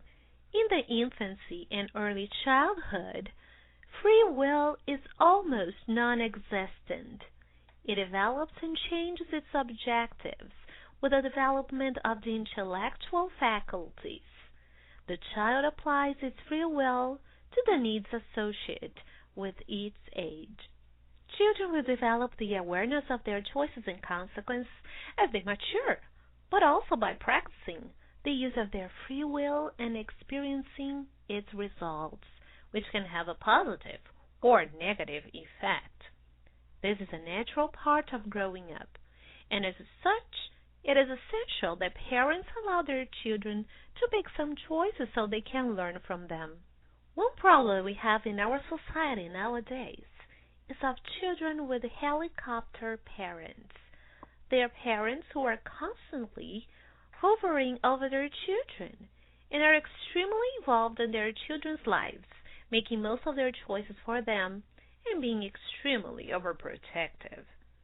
This can have serious consequences in the future because children and teenagers may not develop the ability to make their own choices. Consequently, when they get older, they will strongly depend on someone to help with their decisions, or they will make poor choices in life because they have not practiced that skill or learned from their mistakes. These children may grow up being insecure, lacking self-esteem, fearing the world, and having anxiety. Children need to practice making choices so they will learn how to be self-reliant when they become adults. So reflect upon your parenting skills and observe if you are giving your children the opportunity to make some choices.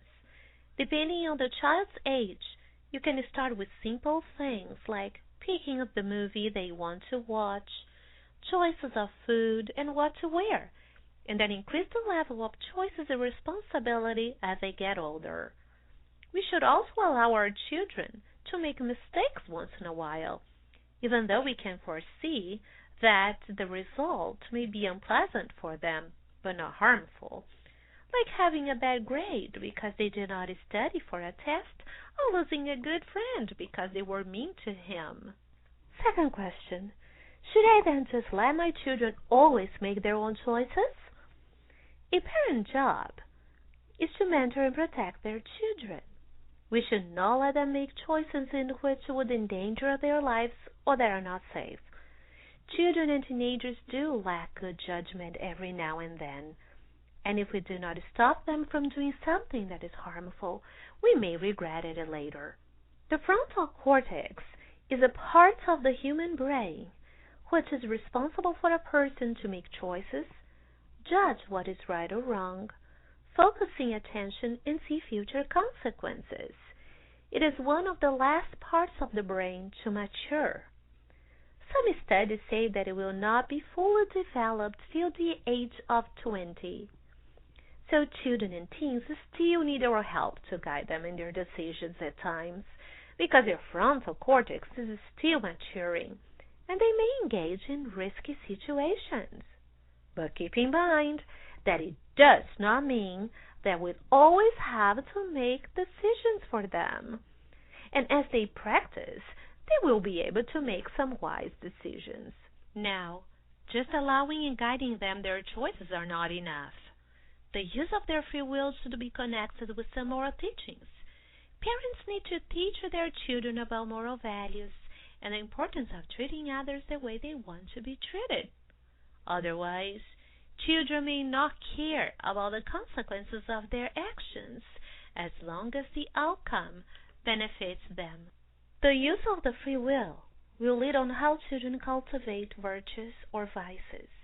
If they do good things and think and care about others when making choices, they will develop virtues. But if they are being self-centered and do not mind that they may hurt someone with their actions, they will develop some vices. So which one would you like your child to have? When you are guiding a child in their decisions, teach them to ask themselves, will my actions cause any harm or hurt anyone? And then reflect upon it before taking any action. It is very common to hear children blaming others for what they do.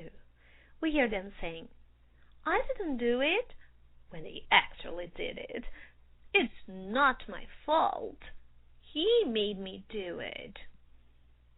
We should start teaching our children that we are 100% responsible for our behavior, feelings, and reactions. We cannot run away from our responsibilities. We learn in Spiritism that even though we may not be caught in the act or refuse to take responsibility at first, we still have to answer for our actions in the spiritual realm, knowing that the consequences go beyond the present lifetime. We have several examples of communications from spirits while living in a physical body that made poor use of their free will, harming others. We hear their stories and how they regret and are suffering because of their actions. Fortunately, God, in His amazing love for all His children, gave us another chance, allowing us to return in a new body through reincarnation to make amendments and progress. But just think of how much pain and suffering would be avoided if our children learned at an early age to act in a loving way and think about the consequences before they act, so they would not have to return to the material world to correct a wrongdoing. This is something that we, adults, should learn and put into practice too. Third question. Is it a good way to help my child to reflect upon the consequence of his actions by asking him if he learned his lesson? Even though there is always a lesson to be learned with all our experiences, independent of what the result may be, when we ask a child, did you learn your lesson? It has a negative connotation. It is as if you were pointing a finger to him saying, see, I told you so. It is like putting the child down, making him feel worse than he may already be feeling at the time. The Spiritist philosophy teaches us that the goal is not to punish the person for what they did wrong, even though he will have to deal with the consequences, but truly the education of the person, the rehabilitation of the soul by bringing awareness of his actions, improving himself, and learning some life tools so he'll not make the same mistakes again. Therefore, a more positive approach to help your child to reflect upon what he did is to start by asking about his feelings. Children experience the outside world through their feelings. So ask your child how he feels after what he did. You want him to know that you acknowledge his pain or disappointment. Then, talk to him about past, present, and future. Past, as you ask him what he could have done differently in order to have a better result, and help him to see other positive choices or actions. Present, as he analyzes how he feels and what he can do now to help to solve or remediate the situation. He will also be learning about forgiveness and healing. And future, as you talk to him about what he could do in case he finds himself in the same situation in the future, so that it would have a better result. Also, in any situation, there is always an opportunity to teach and remind your children about prayer by connecting to the Creator and His spiritual mentor. When your child is feeling upset, guilt, or not sure what to do, invite him to say a prayer asking for some guidance. Have your child not only pray, but teach him to stay quiet in the silence for a few minutes as well. If possible, practice some meditation. It will help to calm his heart and mind. Remember, prayer is talking to God, and meditation is listening to God. Kardec Radio listeners, there is so much responsibility in raising a child, and a fundamental part of it is to teach about choices and how to make a good use of the free will. Free will is God's gift for us so we can learn from our experiences. Many of our children are old spirits that in past lives made poor choices, and now they are back with us to learn and make amendments. Our job as parents, educators, and caregivers is to support and guide them on their actions as we educate and involve their hearts in the moral teachings and the golden rule of treating others the way they want to be treated, so they will be able to fulfill their purpose in this present life and progress. Thanks for listening to Yes, and if you have any questions you would like us to answer, please email them to kardec@kardecradio.com.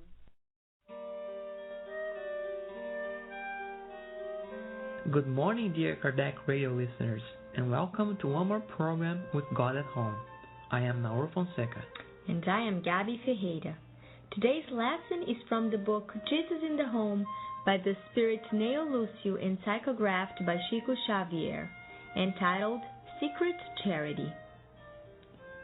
On a particular night at Peter's house, everyone was talking about practicing the good, and everyone was taking part. How can you show compassion if you don't have any money? How can you encourage benevolence if you have no financial resources? Many wealthy names were cited with regard to these questions. Most of them were inclined to believe that only with material resources one can be merciful, when the Master interrupted kind-heartedly, offering his opinion.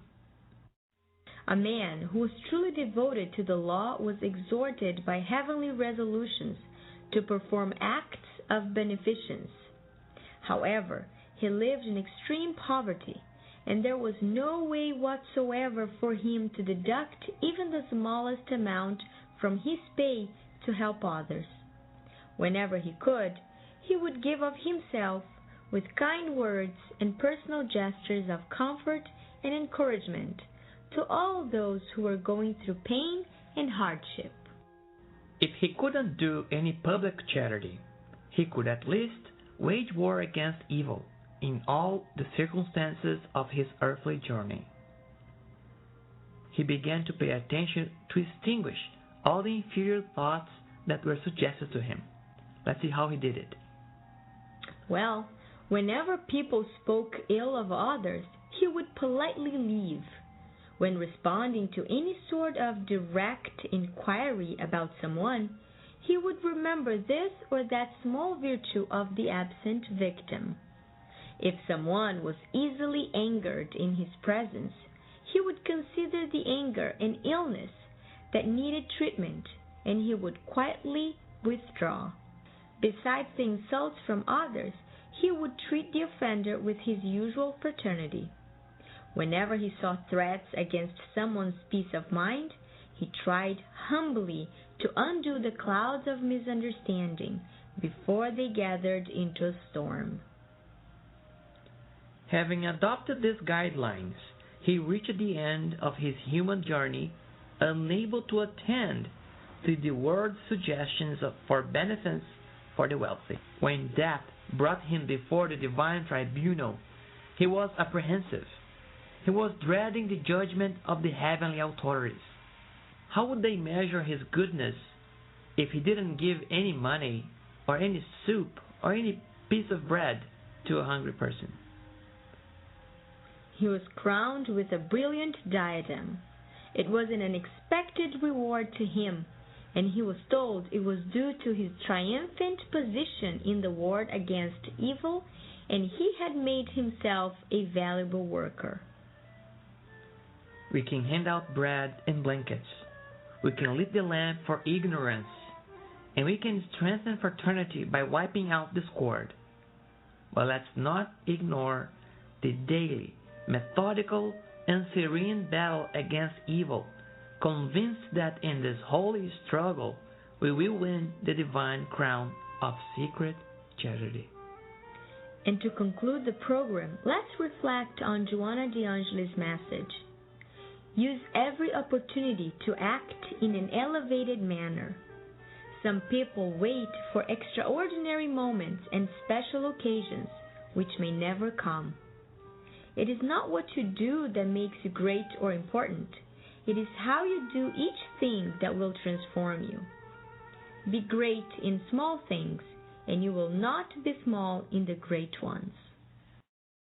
Dear listener, we hope you have enjoyed the show today. We have much to be thankful for: the presence of Dr. Stafford Batty today and his enlightening insights. We also like to thank all the team of Kardec Radio, from Carlos Diaz to Daniel Santos and Kirsten DeMello and all the other collaborators, because dear friends, collaboration is what we need on the earth.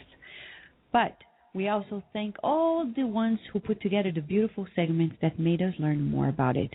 Let us give them a virtual hug of gratitude, while now we prepare ourselves. Let us join our minds and our hearts to pray and understand that, as Kardec say, upon sensing the approach of death, what do? Chapter 28 of the Gospel According to Spiritism. Kardec says, item 40, faith in the future and the uplifting of one's thoughts during life toward future destination aids the quick disengagement of the spirit, as it weakens the ties that are holding it to the body, and quite often corporeal life has not yet expired when the impatient soul has already begun soaring towards the great beyond. On the other hand, for people who have concentrated all their thoughts on material things, these ties are more tenacious. The separation is more painful and dolorous, and the awakening beyond the grave is filled with trouble and anxiety. So let us take an excerpt of the prayer he dedicates to us when we are feeling like our death is coming along. Lord, give us strength to easily leave the crude joys of this world, which are nothing compared to the pure joys of the world I'm about to enter. There, for the righteous, there are no more torments, sufferings, or miseries. Only the guilty suffer, but hope remains for them. Good spirits, and you, my guardian angel, will not allow me to fail at this supreme moment. Shine the divine light on my eyes in order to reanimate my faith if it becomes shaken. Dear listener, let us be very grateful to God for the opportunity of living this life, and let us not forget that all we need to do is never forget about sharing everything we have, not only materially speaking, but especially our love, our affection, and our knowledge. We hope you have a blessed week. Thank you for listening to Kardec Radio, broadcasting live every Saturday morning at 11 a.m. Eastern Standard Time. Email us and share your comments at www.kardecradio.com. Until next time, we wish you many blessings.